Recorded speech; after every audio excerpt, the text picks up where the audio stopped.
we met in LA and just connected immediately. We went to all kinds of red carpet events with Lohas, and oh, what a great thing to, and I just saw Dashma on the webcam, and it's like, this is so exciting. You guys, she lives everything we teach. She lives purpose. She teaches people a whole way of developing spiritually, emotionally, physically. What she brings is everything the Power of Purpose embraces. So, you guys, I want to start out with um, just kind of some introduction. Dr. I know you are not the one that will sing your praises, so I get to, because I know what you bring to this world. So Dashima is a creative dynamo in her own field and in the world. She's a multimedia and event producer with videos, books, DVDs. She's featured on Oprah, Barnes and Noble, Target, and a lot more. Dashima is a YouTube phenomenon. We were talking yesterday about, oh my gosh, what she's done. 8 million plus viewers she's reached. Um, 30-day yoga challenge transformed thousands of people's lives. She was a top 1% finalist from 20,000 auditions to lead her own show on the Oprah Winfrey Show. She got in the top 1%. Um, in other, you guys, she was Student of the Year at Florida um, Atlantic University, nominated for Power 30 Under 30 Award, consultant and speaker for globally known brands like Sony, Motion Picture Studios, Waldorf, Astoria Resort, Coral Springs. Dr. Mike talked to you about so many of these things. I can't even list all the things that even Dashima through the years have talked about with her involvement, what she's leading. She is being featured with and spoken on expert panels at conferences with Dr. Wayne Dwyer. I love what he brought to the world, and Dashima is just that kind of energy she brings. Um, so Dashima, I could just go on and on, even the things that we've connected on, but I just want to now thank you for taking the time to be with us today on our Purpose Friday, our Purpose Happy Hour. Thank you. Thank you for having me. I'm so happy to be here. Oh, Dashima. Well, before we begin, I really do want to show how much we appreciate what you're bringing to us and the time you're taking to spend with us. And give a little bit of your history and your background, Dashima, before we get started. Okay. Well, there's so many ways that you can tell a story, I guess, but for me, what caused me to, or led me to my purpose, I feel, was a lot of pain. I think that we usually do find, the purpose in life through a lot of pain, and so that was my journey. And not everybody goes that way, I think, but mine was. And so I grew up in foster homes, and I was sick a lot as a kid, um, and I had a lot of different issues over the years, and like I had my thyroid removed, and just crazy stuff all the time. And I used to take antibiotics all the time when I was younger because I was always sick. And then when I was 18 years old, I got in a really bad car accident. And so I was riding my bicycle, and a car hit me going 45 miles per hour, and it T-boned my bike, and I wasn't moving.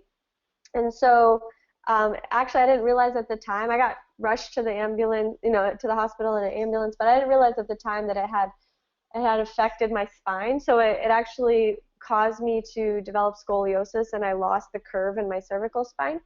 And I didn't really do anything about it at first. And then several years later, I started to develop back pain and a lot of discomfort and things. So I had it checked out, and that's when I saw x-rays to see that I had scoliosis, and it was developing and it was getting worse with time. And but at the time, doctors just said that there wasn't really much you could do. And it was one of those things, you know, like you just trust doctors for some reason in our society, and we just think that they're, you know, the ones that know everything.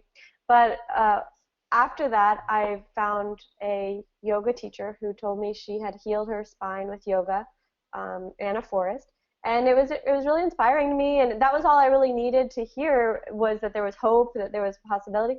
So I started, and I went down this long journey to discover and to learn all these healing techniques. And I learned Thai massage and Reiki and like every healing technique in the world. I traveled around the world to India and Israel and Europe and Asia, and you know, I just like studied and studied, and everything that I was learning I would just teach people, because I felt that I could help people with this what I was learning, and that caught on. So that's how I got started in YouTube. I started a 30-day yoga challenge on YouTube, which was really just me documenting my own journey, and then it was catching on, and it went viral back in 2008. I started the first yoga challenge online in 2008, and it went and it reached millions of people, and then I started getting a flood of people reaching out to me because they were having their own kinds of pains, like whether it was physical or emotional or whatever kind of pain they were just suffering, and they were asking me maybe I could help them. And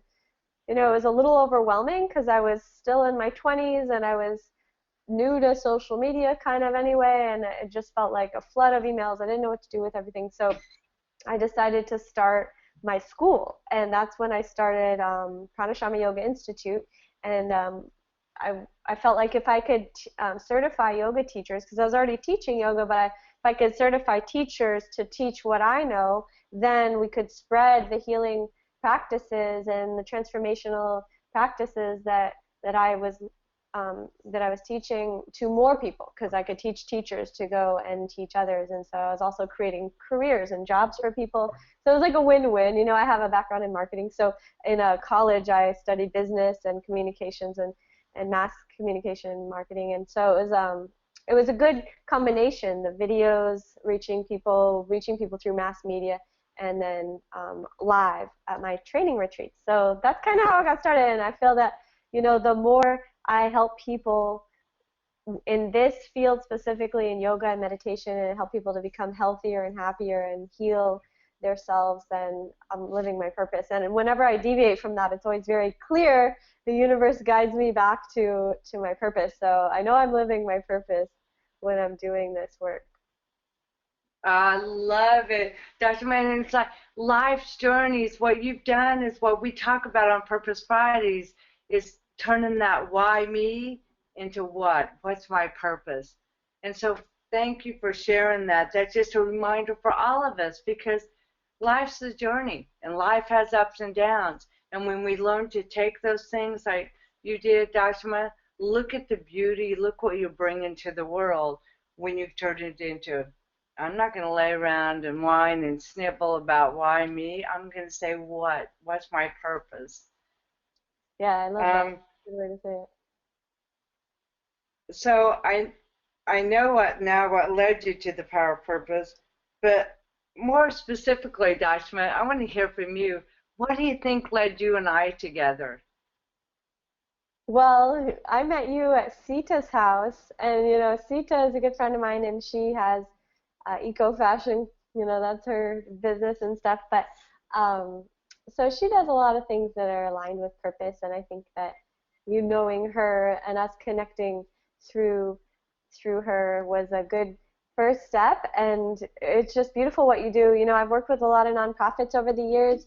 In my whole life, I've always been drawn to that. I think part of it's because I was one of the recipients of a lot of charity growing up, and we were you know, we were like the family that received the Thanksgiving box of food from the churches kind of thing when I was young. So I always feel really drawn to giving back, and so when I found out what you do with the power, well, the first company when I met you was the power of grant money, but really just helping people to be able to do the work of nonprofit industry the best way possible. I just feel really resonant with that and in support of that in a big way, because I feel that it's so important and it's very under supported in a way. Like in our society, we're a very capitalistic society, and so the more positive light we can shine on the profit sector, I feel is really important. And I've worked with a lot of different nonprofits over the years, so I know that how much they do need a lot of help and support. Well, we always like to discuss our purpose and passion, and you just identified how you were able to find your passion and your purpose in life. And that's what On Purpose Fridays, just really reminding people that we can take our journeys and make something amazing happen with it. And there's no one better, Dashima, than for you and your life's journey to show them what you've done by turning it into purpose. So, you know, I know, Dashima, that you're looking to make a big impact. You already are. Look at what you're doing. And so, using your expertise in yoga, now let's take a little bit of time and lead people through what you're doing, and I'll go to guide through the PowerPoint. So, love to hear what you're doing now with the Yoga Institute and what you're bringing to the world. Thank you. Okay, that sounds good. So I created this PowerPoint just as an overview. It's kind of just highlighting, some of the text might be small, so I'll just give you the synopsis. Pranashama Yoga Institute was founded in 2011, like I said. So after, we launched the 30-day yoga challenge on YouTube. That was in 08. We did it in 08, 09, 2010 is when I was auditioning on the Oprah Network. And then 2011, we launched the live school. And our first training was in Bali, which was right around the time that Eat, Pray, Love was in the movie theaters with Julia Roberts. And it was just such a good timing, because I think so many people worldwide were awakened to the realization that there's something more, and that you can take these types of journeys for yourself, and that it's not selfish, that it's actually an important part of development of your own life, and to really accelerate your development and your evolution is to take personal time. And sometimes people just go on vacation, but nowadays there's this kind of other type of journey that you can take, where you go, let's say, to a yoga training or retreat, and in that experience you're being guided and in collaboration or community with others that are on the same type of seeking journey, and through the practices of yoga and meditation and just lifestyle habits that are healthy and holistic and surrounding self-care and self-love, that you can heal so many things inside of you that would maybe potentially have been preventing you from experiencing your greatest potential in all the different ways that you desire. So we really, it was a good timing for that. I see that you're doing something with the PowerPoint. But anyway, so that's like the background of Pranashama Yoga Institute. We started, like I said, in Bali, and then we started doing teacher trainings all around the world, like in Europe. We have studios in the UK. We have teachers certified from many countries in Europe and Australia and Asia and South Africa and Canada and the United States and even South America as well. So every continent we've certified teachers now, and we're going on our 6th year. And we've also led teacher trainings in America, in Miami, which is where I'm based right now. And we're just expanding all the time. We're going to be doing another one in Mexico in January. And so basically what we're aiming to do, and I have my mission and purpose on here, but to inspire, educate, and motivate people worldwide to live healthy, happy, and prosperous lives connected to their purpose and in service to humanity. So a lot of people, I think of yoga and they just think of stretching or something, but the yoga that we teach is really all-encompassing. It's your mind, your body, your spirit, your emotions. It's your service. It's your purpose. There's so much to yoga that most people don't know. And so part of my purpose and mission in life is to also educate people on the depth of what yoga really represents beyond just stretching or poses and things like that, because that's one aspect. That's a small aspect, and that's the physical component. But there's so much more to it, and there are, you know, thousands of years of history. Yoga is a 5,000-year-old science, and the yoga that I teach is a fusion style that combines the ancient practices from 5,000 years to the more modern approach with, you know, things that are working now that weren't even, you know, in existence 5,000 years ago, but like NLP and hypnosis and, you know, tapping or any of these types of other healing modalities that we can integrate into our practices so that we can accelerate our healing and accelerate our evolution, combining that with yoga and Thai massage and detox cleansing and nutritional healing practices. So it's a full spectrum of lifestyle changes, but when people go through this, they have radical shifts.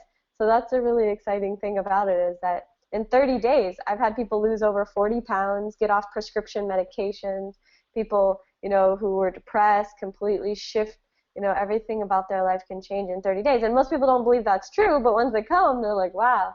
And then the other thing that's usually unbelievable is people think, I could never become a yoga teacher in 30 days, and every single person completes the program successfully, and at the end is always shocked when they can teach a class. Even if they came not to become a yoga teacher, they still go, I'm going to try it, and then they end up being able to teach a full yoga class at the end of 1 month. So it's really incredible to see what the human capability is and the possibility and the infinite potential that we all possess when we're given the opportunity and some guidance and some nurturing and love and a good environment to do it in. So that's a little nutshell. That's awesome, Dr. And you guys, I want everybody to hear. It's our Purpose Friday, and we always say, Dr. May, you're like the ultimate on, if it's not fun, we're not doing it. And so, what do you tell Dr. May? Health, wellness, man, to feel good, to go out and live your passion, health, and the spiritual. What I love, Dr. When I first met you, when we first started talking, it's not just the physical being. You work with people with spiritual, emotional. You're bringing people to that grounded place where that mental, where I can do anything now. You're so much more, and I love that about you. Thank you. Yeah, I think it's so important. Like, I used to be an athlete, like in my youth, I'm still young, but, you know, like early, I was an athlete, and then I was a fitness trainer before I was a yoga teacher. But what really drew me away from the fitness and more into the yoga community was that you can integrate the full spectrum of human experiences, so spiritual practices and mental and emotional and physical. So it's not just about having a washboard abs, but you can get that too, and that's the cool thing. Like, I'm totally into being, you know, healthy in every way, but that you can really work on all the levels simultaneously or one at a time, whatever you got time for. But that's really, I think it's next level. You know, next level. I call it peak performance training. Oh, it is. And when I looking at what you specialize in, you know, look at that: stress relief, treatment of anxiety, depression, all the things. I was just talking to one of our mentoring students an hour ago about, you know, her journey with her mom and going through COPD and the medical model and bringing in integrative medicine, bringing in different healing modalities. And yoga was one of the things she talked about, Dashma, that bringing it in as a core to help us go through those journeys. Absolutely. And it's more and more being accepted. You know, I found that statistic on the problems we solve slide, but 80% of people suffer from lower back pain, which incorporates also suffering from stress, anxiety, depression, as well as neck and upper back tension. And it's like, it's incredible. 80% of people are suffering from this. So it's like almost everybody, you know, and what we do, what yoga does, and what we do with Pranashama Yoga Institute is we actually address this demographic, the people that are suffering from stress and anxiety and depression and pain. So we really do have a huge market. That's why we need more teachers. That's why I'm certifying so many teachers. I'm like, we need more people out there doing this work, willing to do the work, but loving to do the work and feeling that this is your purpose in life, you know, because the more we can serve humanity on that level, then the people that are suffering from stress and anxiety and depression and pain, then they can, when they get rid of all that, then they can live their purpose better. So it's just like a domino effect. Like one helps the other and everybody helps each other, and that's our whole reason for being alive anyway. Like as humanity, we start to question, what is the purpose of being alive? Maybe some people that would hope to ask that question at some point in your life. And one of the most important realizations is to think that we are alive to help each other.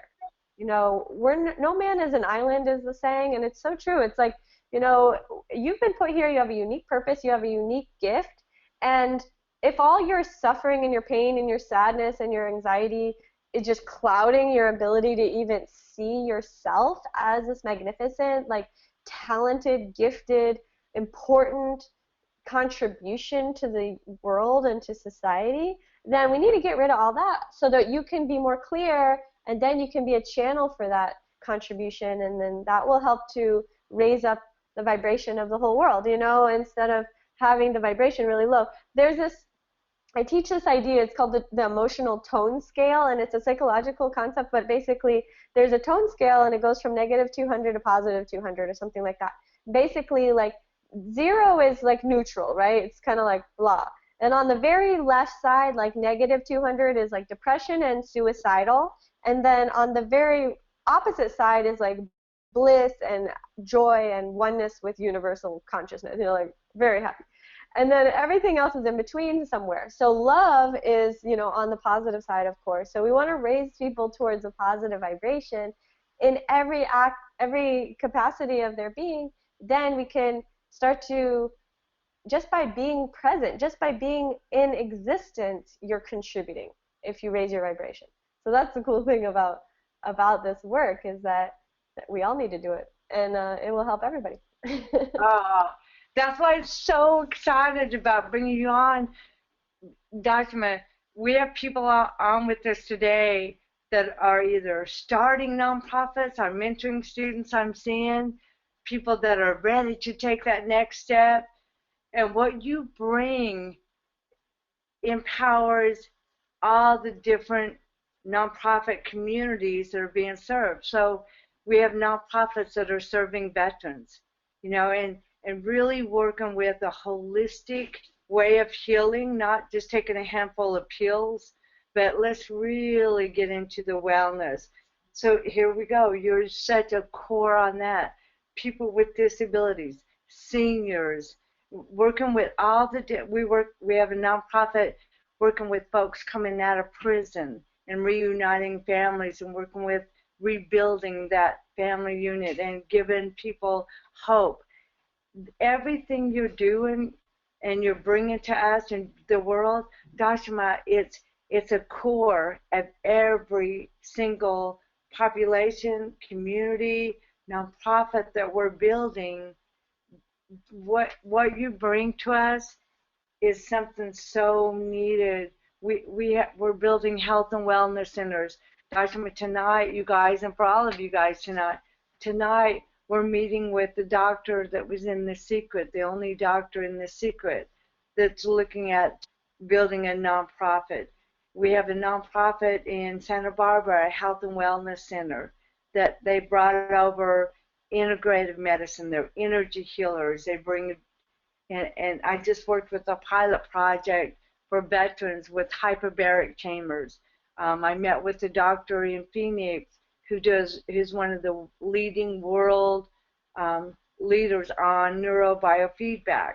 So there's so many modalities that we can bring to people to really create that love, that harmony, that balancing the energy that you bring with yoga, that is like the core. And so, Dr. I want to really, really let people understand, you guys, this right now, what Dr. is bringing to us, is something that could be implemented in every one of our nonprofits to really empower people, to give them back their lives, to let go of that, like the back pain that causes stress, the anxiety, the depression. It's a hard world, Dr. And what you're bringing makes such a difference. So I was thinking when you were talking, Dashima, on a personal level, what does giving back, helping others, and make a difference mean to you? Well, for myself, like I said, I was on the recipient side as a young person. So I feel that there's definitely a part of, well, everybody who is on the recipient side of that equation that does hopefully end up feel called to give back. And it's like this understanding of how the universe works. You know, like the law of giving and receiving, it's circular energy. So the more that I can give, the more that I can circulate energy in the universe, then it actually just helps everybody. So that will, I've noticed in my own life, if I have ever stopped giving or had moments where I questioned why to give, then immediately the universe responds by giving, the answer. The answer is when you stop the flow of giving, you also stop the flow of receiving, but you stop the flow of goodness, and that also goes into depression and anxiety and stress because those are actually caused in large part by self-absorption in a negative way. Like if you're so focused on your own problems or your own life or even just obsessed with something that's very purely superficial or narcissistic, that immediately affects your consciousness in such a way that it can put you into a lower vibration. So knowing this, you want Yeah. to stay in the giving as much as you can. And in the giving, it's nourishing. It's nourishing to your soul so you have growth. And then you see the growth, and that's empowering and inspiring, and it builds more confidence and it gives you more energy. So like all of this, it works together. And so when you start to see like the actual universal consciousness from a wide lens perspective and you see how it all works together, then you start to find your place within that flow. So we call it like going with the river, but like being a part of the stream and knowing your part. And when you know your part, staying in alignment with that, staying in alignment with your purpose and with source, so you can continue to be in the flow. And we get out of alignment with your purpose or with source, then that's when you have blocks and you experience pain and you experience stress and suffering and all these other things. So you have to find Yeah. the balance and the harmony within it all while maintaining the giving. You also have to maintain the receiving, and that's a big thing that I teach in all of my trainings as well. Is just a lot of givers and healers forget to give to themselves, and then that creates a whole different problem, which is very similar, but it's the opposite effect where you're giving too much and then you're forgetting about yourself. Mothers do that a lot too, and then they're falling apart. You can't give as well if you're not taking time for yourself. So that's one of the biggest problems I see in like the nonprofit sector, also with mothers, teachers, and healers specifically, is people that tend to give too much to others, to everything else, because they do feel this powerful force that's compelling them to give, and it's very rewarding on many levels. But you have to allocate time and nurturing self-care for yourself. And that's when the yoga practice and the breath work and meditation and eating healthy and exercise, going outside, participating in experiences with nature, and this whole, what I teach, it's so important. You have to allocate the time for that for yourself in order to serve. And so there's a balance and a harmony in everything in life, and this is really important. Oh, I love that part, you guys. For all of you guys with us, um, Dashima brought up something really important that we really preach and teach and share is you have to take care of yourself first.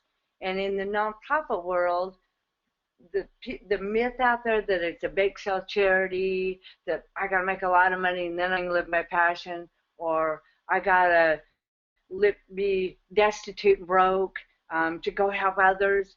You know, we teach a very profitable nonprofit corporation. You must take care of you. The more you take care of you, the more you can help others. So those that are in yoga, those are so many healers. The nonprofit corporation is a perfect way to balance what you're talking about, Dr. The balance where we take care of us. At the same time, it allows us then that energy, that wellness to be able to go out and make the kind of impact that we're meant to make. bring the kind of love that this world needs and our communities need.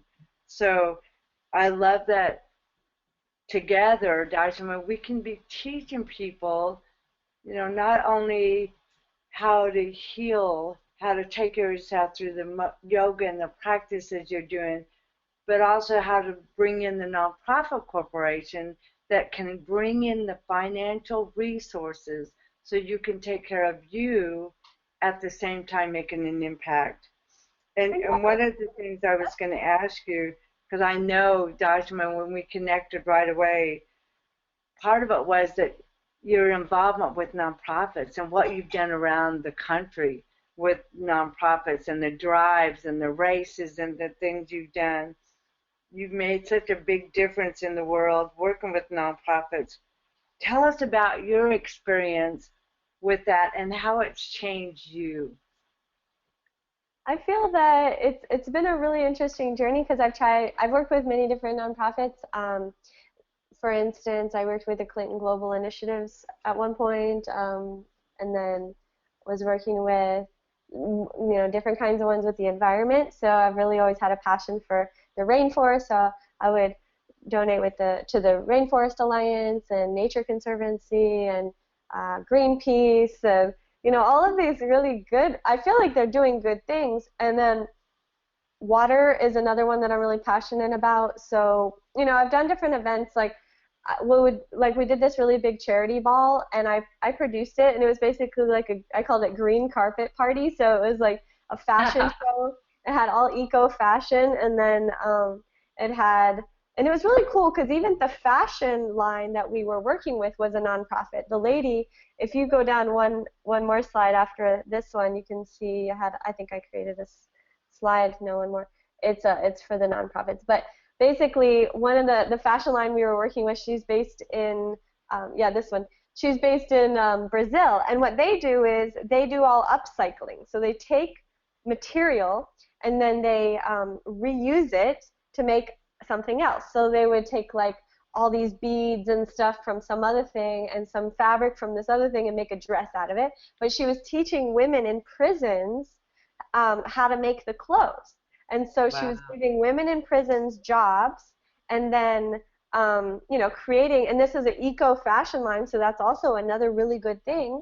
And then the company's called EcoHar, and they have amazing stuff. They're based in Brazil, so they have Brazilian bikinis and like really cute stuff, like awesome.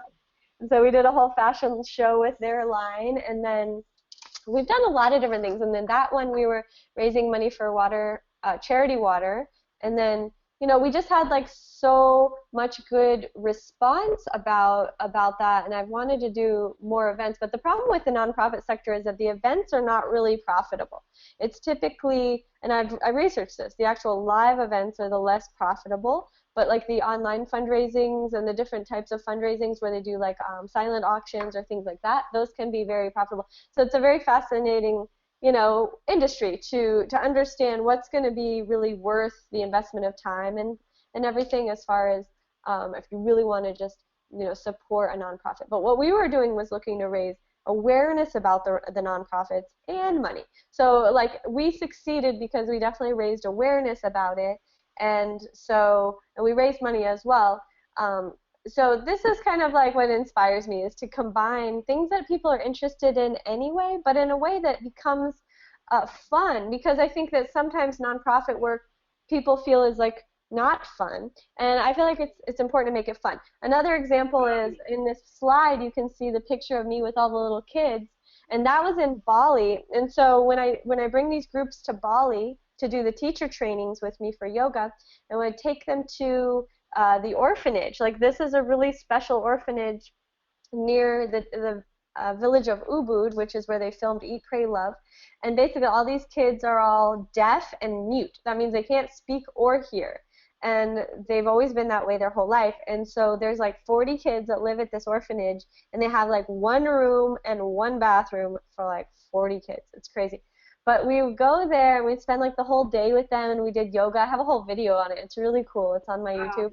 But it's super beautiful and special, and it was amazing. I brought my singing bowl, and a couple of the kids could hear the tone of the singing bowl because it goes into a vibrational pitch that's in a frequency that's above talking.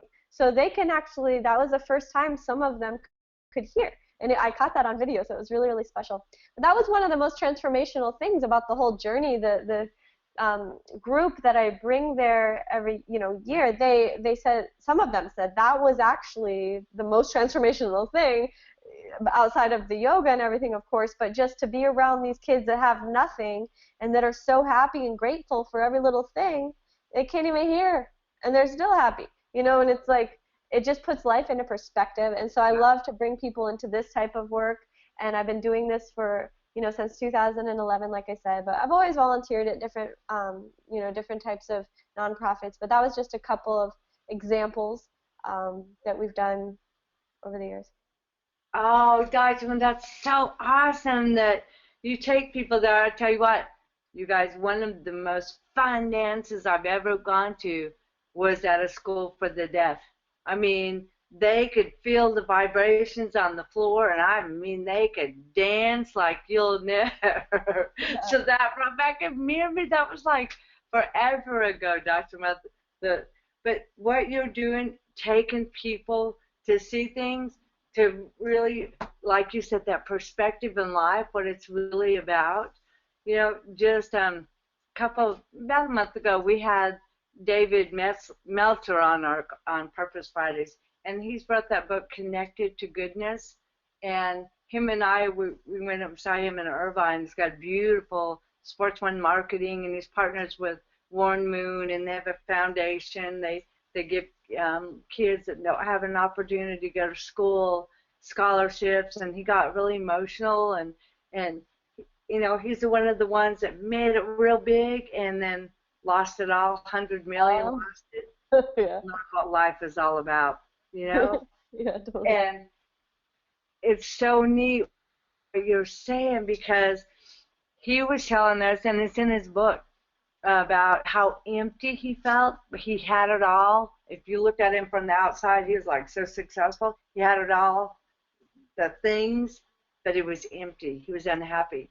And he was mentored by Paul Allen. Paul, co-founder of Microsoft.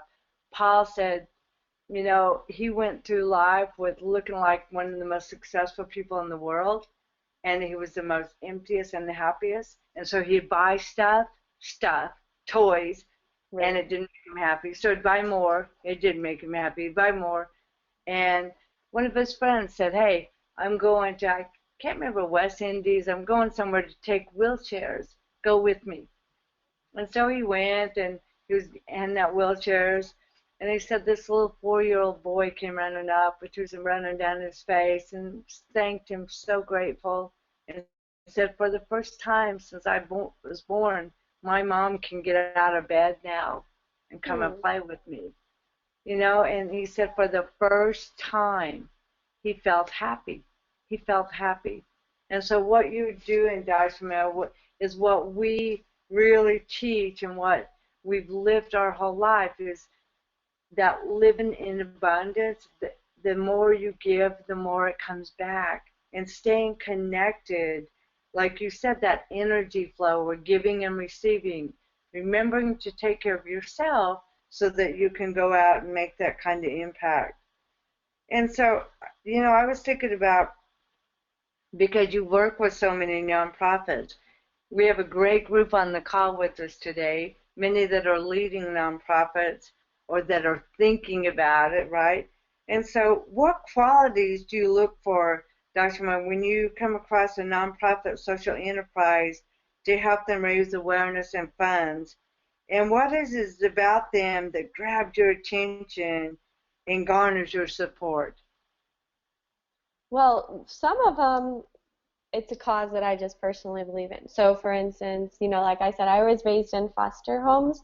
So the orphanage thing really means something a lot to me, because, I know what it feels like to not really have parents, and, and I feel that they need, they need love a lot. And I really, part of my whole mission is to spread love. So I'm like, okay, we need to spread love to the kids. And it's also very cathartic. It's very healing for me to be around kids, especially like orphans and foster kids, because I was one, so I can kind of really, connect to them in a deep way. But so that's like one kind of thing that I really feel passionate about. But then also, I feel a lot of calling towards the environment and towards especially water. I think it's because I'm a water person. I mean, I'm like a Cancer, but I teach paddleboard yoga, so I teach yoga floating on the water a lot and different times. I just feel so connected to the water element, and I know that like we are 70% water, and the earth is also 70% water, and like water is one of the most vital ingredients for existence on, for us to continue living on Earth. And so I know that the water crisis is one of the most, I would say, really important as far as timing is considered, because, if we don't solve this kind of like really soon, then we won't be alive anymore. So then all the other problems, even to the thing like an orphanage or something, like none of that really matters if we're all dead, right? So ultimately, I try to think of like from a macro level, like what's really going to make the biggest impact in existence, like continuation of humankind on Earth, right? And I think, the environment, because our Earth is our home, it's our only planet that we can live on, and if we just don't, if we destroy that, then we're all done. And then every other cause, it doesn't matter. None of it matters anymore if we're no longer here. So I feel like the environment is one of the most calling to me, and I feel that it is something that we can do a lot about. And I see some organizations that are doing good things, like Water.org. One of the reasons I like them is that it's a friend of mine has been working with them for a long time, and it's Matt Damon's foundation, and basically they provide micro loans. So it's not just like Charity Water does a different way. They actually go and dig the wells in all these villages, which is good too, and that's really important, and we've worked with them. But we've also, with Water.org, I feel like really inspired, because what they do is they provide micro loans to villages, and even in India where they have kind of like a decent and growing economy, but so they provide a micro loan with like a tiny, tiny interest rate, but basically instead of just giving people the money, they're giving them a loan, so it's empowering them to become more prosperity consciousness, right? So to think like self-sufficiency and to want to contribute as well instead of just a handout. Because I've seen both sides of the charity world, and sometimes people get so comfortable in just receiving a handout that it doesn't really help. That actually can enable people if you just give, and then they don't ever learn about the giving back aspect and the doing for self, and then they become enabled by that. And I've seen that happen a lot.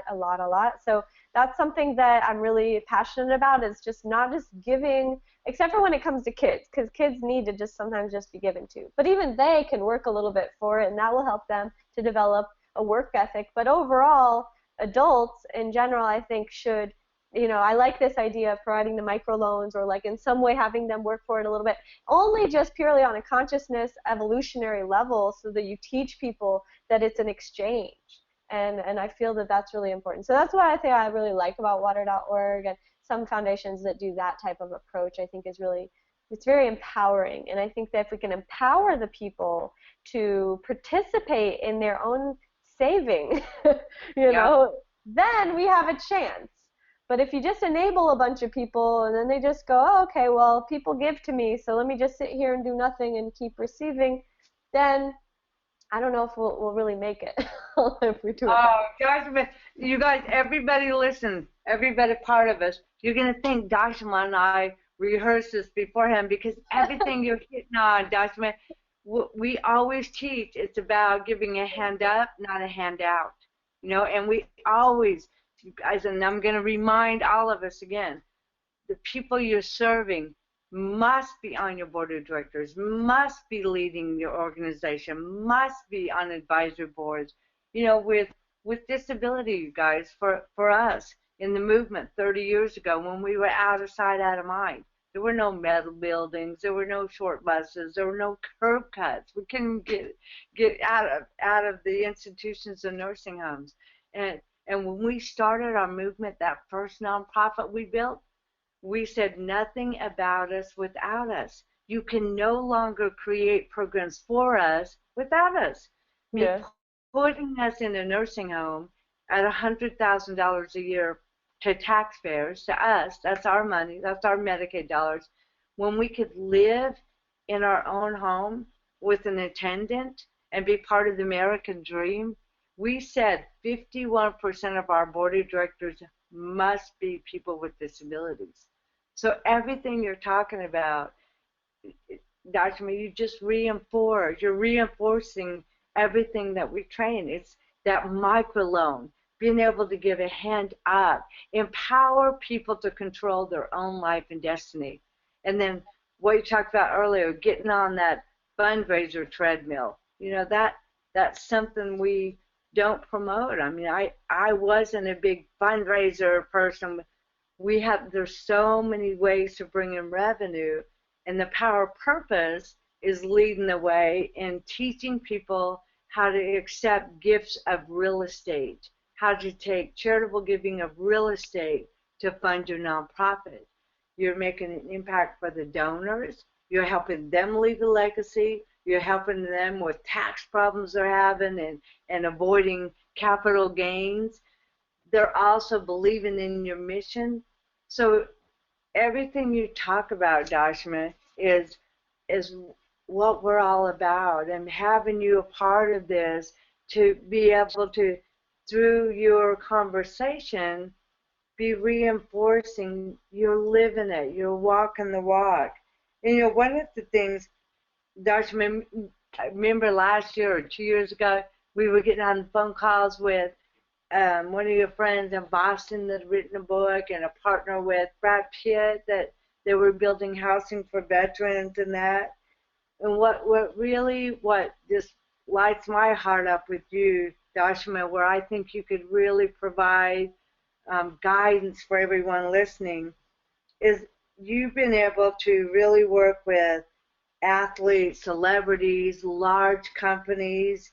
And so what are some of the key principles of success when it comes to raising awareness and funding these organizations to involve the cause marketing, the celebrities, the athletes? Well, it depends, because I feel that each one was specifically individual. But one of the things that works well for me, I think that yoga, like we talked about in the beginning, really does help everyone. So it's the kind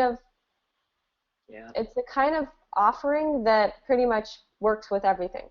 So everything from an athlete to a corporation to an insurance company to a hospital to a school, pretty much everybody can benefit from it. So it integrates well with everyone, and celebrities do it, and politicians, even like Hillary Clinton, attributed yoga the other day to her stamina on the testimony stand. And it's just, I don't know if you saw that, but I got interviewed by some press about that the other day. I didn't see it on TV, but she was on the stand testifying for like eight hours straight or something, and everyone was like, wow, she just maintained her focus, and it was amazing to see. And then they asked her in an interview afterwards on the news, and they said, how did you do it? And she was like, I do yoga, and she did this, and it was cool because everyone was like, wow, so some magazines contacted me and just were asking, so we're writing some articles about how yoga can help you be more present, more grounded, and, to be able to focus for that amount of time and stuff. So it was really interesting. But ultimately, so you can see, I mean, they even had yoga at the White House this year, and you see it, everybody's doing it. So I think that that's been a really great with everything, is just that it's good for everybody. And even in the yoga that I teach, it's accessible to everybody. So it's not a closed system. It's an open system. Everything from children to elderly, injured, and people coming out of surgery can do it. I've worked with everybody under the sun. And so I think that that's helped a lot. But usually if I have worked with an organization that, like a very large, let's say, each one has been individual. Like, for instance, when I worked with a hospital, I developed a fitness challenge, a yoga and fitness challenge for their employees. So they had 256 employees at the Coral Springs Medical Center. And the interesting thing is, you're at a hospital and you think you're supposed to be helping people get better, but like most of the people that work there are not very healthy. So it was fascinating, but it's in their better interest as a hospital company to have healthy employees so they don't have sick leave and the turnover and the loss of revenue from just people having to take time off because they're sick. So ultimately, it's in their better interest to get their people be healthy. So we did this yoga and fitness challenge. It was actually my first yoga fitness challenge ever, and it was 8 weeks. But we had every employee come down. We tested their body fat and their vitals and their cholesterol and their blood rate, and then we had them do this workouts and follow certain dietary practices, and then we tested them again at the end of the thing. So that was like one example of something that, I come up with creative ideas, ways that we can create a solution for a problem. Like we see a problem, right? People are not healthy. That's a problem. And it's impacting everybody, right? So the hospital is losing revenue, but not only that, they're not happy. The people around them are not happy, and then people that are coming in to get healed, who are coming to the hospital because they're sick, are around a bunch of unhappy people, so then that's not helping them. So like everybody wins if more people get healthy. More happy, healthy people, everybody wins. So ultimately, it's always been a really easy sell. And then, like for, any of it. So, and then it's a natural tie-in with athletes. It's a natural tie-in with corporations for the same reason as the hospital. And, like Sony, for instance, they're really into community building. So they wanted to do, it was like Yoga Awareness Week. Because they have like thousands. They had like 1,500 employees just at that one location. And they have a fitness center on their property and stuff. So it's like, everybody has an interest in getting healthier and happier, and it's like it's only going to improve everything in everybody's lives to be healthier and happier, because then they can make more money, they can do better work, they can be more creative. That something like Sony, for instance, they rely on creativity. I remember I met Adam Sandler in the cafeteria with his daughter, and I was just thinking like, yeah, like, how can you pump out like decades worth of amazing, hilarious movies without being happy and healthy? I mean, clearly, you got to have the inner game on point so that you can produce. So everybody recognizes that this is like the foundation of every other success, that they need to experience. So it really fits in with every industry so far. And then integrating the nonprofit aspect for me is always just a good way to tie in common interests. So like, for instance, if an organization, like something like, let's give an example of the Sony or something. Like, I think Sony's more into creativity, so I think that they donate a lot to like nonprofits that have to do with like furthering education and the arts, which is really important too. You definitely want to help the kids and let them to become developed in the arts, especially those that don't have the money to attend like private art schools and stuff. So anyway, like tying into a common interest can also be a good introductory point to be able to work with people or organizations, and so I've learned that over the years. That's great. Well, just the people that you and I have gone on the phone with, Dr. May, all the things you're doing, and you have all the friends that have come into my life. You're so aligned with giving back, and I love the hand up, not the handout. It would have never worked. We would have never been able to start with that one nonprofit and create 800 nonprofits.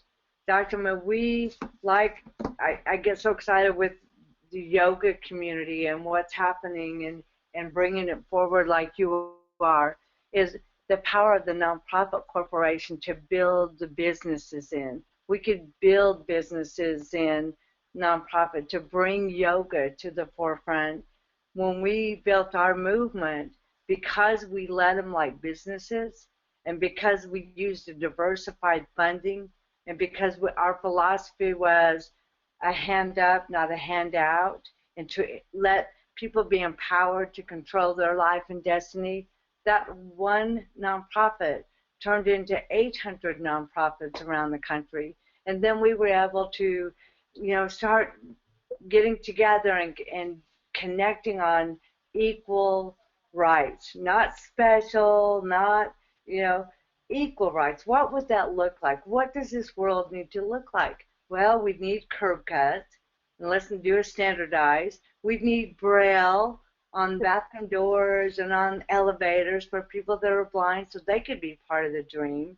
We need to work with EEOC and Department of Labor and look at the employment opportunities and job accommodations for people with brain injuries, and so they can be part of the American dream again. So we started looking at how this world, we could be a part of it and be equal participants. And so we started drafting what it looked like, what the world looked like to us, the perfect world. And we came up with the Americans with Disabilities Act. But it was because that hand up, not a handout, and it was because we led the nonprofits as businesses, not a bake sale charity. We took care of us first so that we could go out and work. And we always said we were the soldiers in the army of compassion for those who had no voice, for those who were trapped in nursing homes, for those who were still in the institutions. We were the voices. And now with what you're doing with yoga to bring the healing component and the giving back part to this country, to this world, and what you're doing in Bali, to take your purpose, Dashima, that how you grew up, and to take people, like Paul Allen in the book Connected to Goodness, the story about how it brought a different perspective. It fulfilled him. It brought social significance. A lot of people have financial significance, but without that social significance, without that heart that is fulfilled, it's very lacking. And so what Dashima and I have talked about doing is helping bring both of our communities to a higher level. And with us, Dashima, anyone, I know you have some folks on too, let's nonprofitwebclass.com. Go check out nonprofitwebclass.com. That's our free training. It's about 80, 90 minutes. Sign up for it. And then you can get connected into our community. With our mission to launch and empower at least 10,000 nonprofits for the greater good, to keep us connected, and to spread love. Everything you're talking about, Dashima, and to bring the yoga community into that, to help broaden your base, to help grow your businesses on the policy side. I know people think, oh, that gets boring. But what we did with the Americans with Disabilities Act is we were able to bring redirection of resources. So instead of just pay for us to be in a nursing home or the medical model, we redirected that funding, that took that money. We didn't ask for more money. We took that money and redirected it to serve thousands more people at the same kind of cost with a much more fulfilled life. Well, can you imagine, Dashima, the yoga community coming together and being able to testify and meet with the National Institute of Health, the Centers for Disease Control, all the different agencies that we have, that we fund, right? That they're ours, and to start bringing yoga in. I think of all the people I work with disabilities in our center, to be able to provide yoga versus just that medical model that gives them a handful of pills, and to have the yoga be reimbursed, just like we've gradually got to where chiropractors, some of our healers now, and in New Mexico, because I lived close to the Navajo Nation, many young kids in the hospital were young Navajo kids who had a traumatic brain injury or spinal cord injury, were laying in intensive care unit. And the white man doctor isn't who their healing came from. They had medicine men they'd always grown up with. Well, our system did not reimburse medicine men. It'll reimburse medical doctors. So again, as a group, as a coalition, just like your yoga community, we went and met with Medicaid. We met with legislators. We had people that were now on the forefront talking about that type of healing. And we redirected funding where Medicaid started reimbursing the medicine men. Can you Cool. imagine That's Medicaid so people cool. that are in nursing homes, people that are in group homes, people that are now living in the community but have Medicaid funding to be able to bring you in, Dr. May, the teachers you're training. I saw a slide with all the teacher trainings you're doing, and be able to then have teacher trainings, be able to build Medicaid, to provide yoga trainings for the wellness of people. I mean, we've got a big mission ahead of us. Yeah, I agree. I think it's a really great combination, and I'm really looking forward to exploring more of how we can work together, because I think that overall one of the holes that I've seen in the yoga world is that I think that yoga teachers, after they come out of teacher training, even though I offer marketing and some business workshops during the training, overall they're not necessarily business people.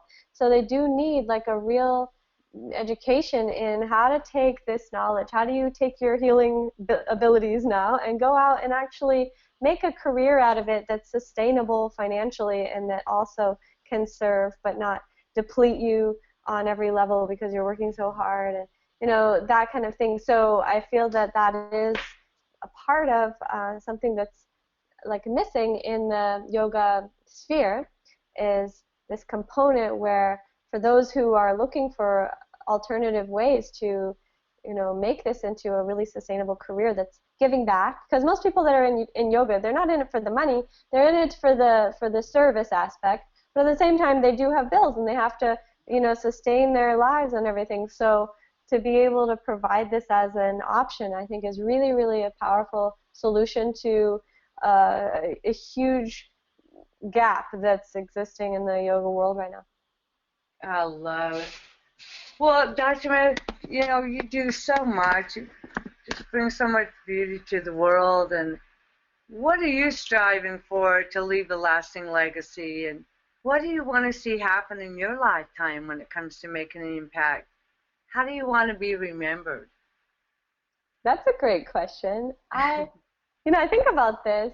Um, it's funny because I have this really weird relationship with death, because my mother passed away and I've had a lot of um, just near-death experiences. So I don't really have any kind of fear of death. And sometimes I think about it and I'm like, I've pretty much accomplished a lot. I would say that even if I went tomorrow, I feel good on a soul level that I've dedicated the majority of my life to giving back. So I don't feel unfulfilled on any level, and I do feel like I'm living my life dharma, and so I'm living my purpose, and um, so just what I'm doing now, I guess, would be the legacy in a sense, just to be able to train others to be able to heal themselves and to heal others and to pass yoga on, and so we can have more happiness and health and also prosperity in the world, and that we can create this type of harmony and balance with uh, the earth and with the people on earth. And so to integrate the giving back component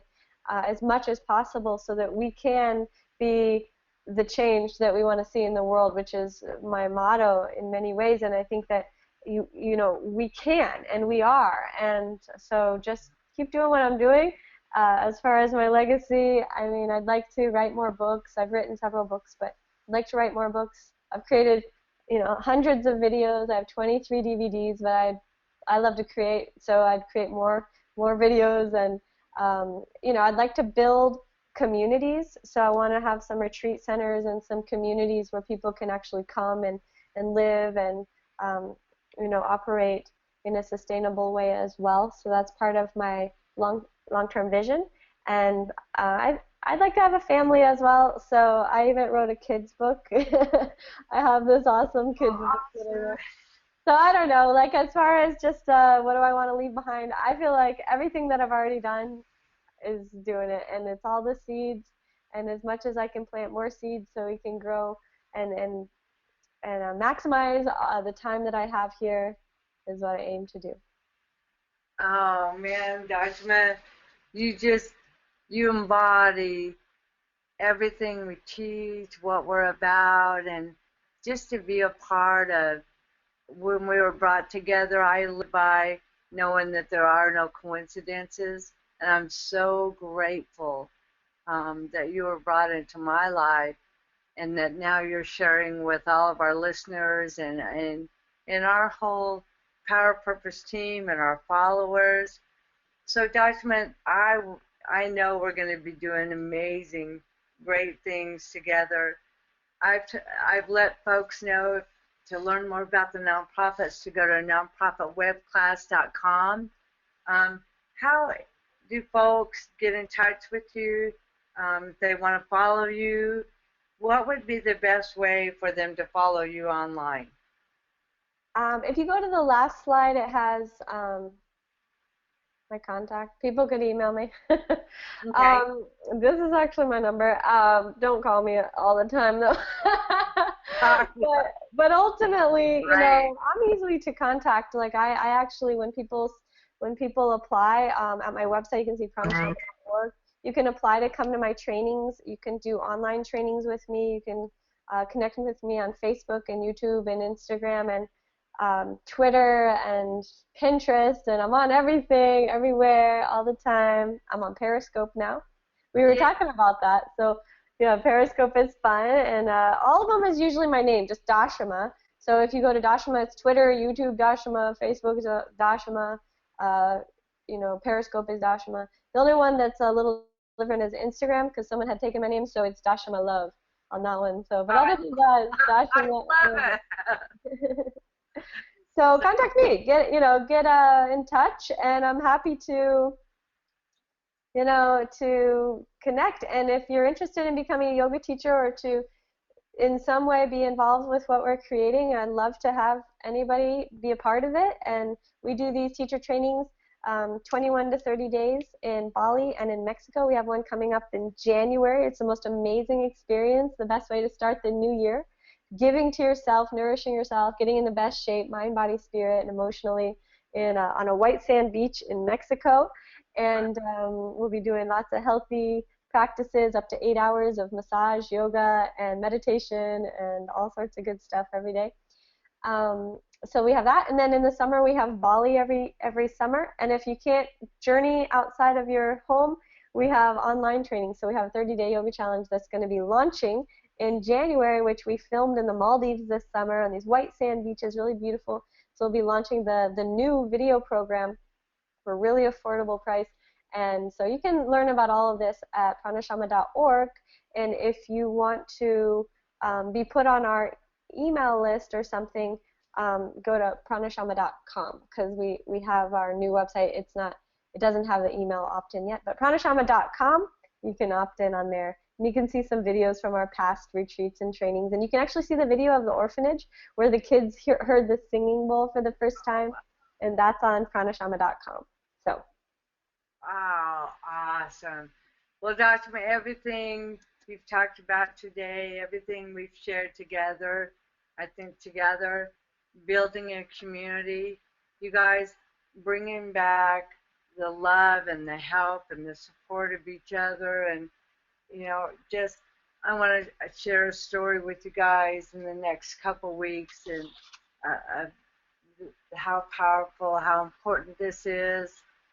Sat with a homeless couple yesterday, and we've forgotten, we've lost our way in community and helping people. And Dr. That's what I felt like when I first met you. You're about reaching out. You're about making a difference. You're about bringing love and goodness back into our world. And I just really am very, very grateful from the Power Purpose team, our followers, all of us on here together today for Purpose Fridays.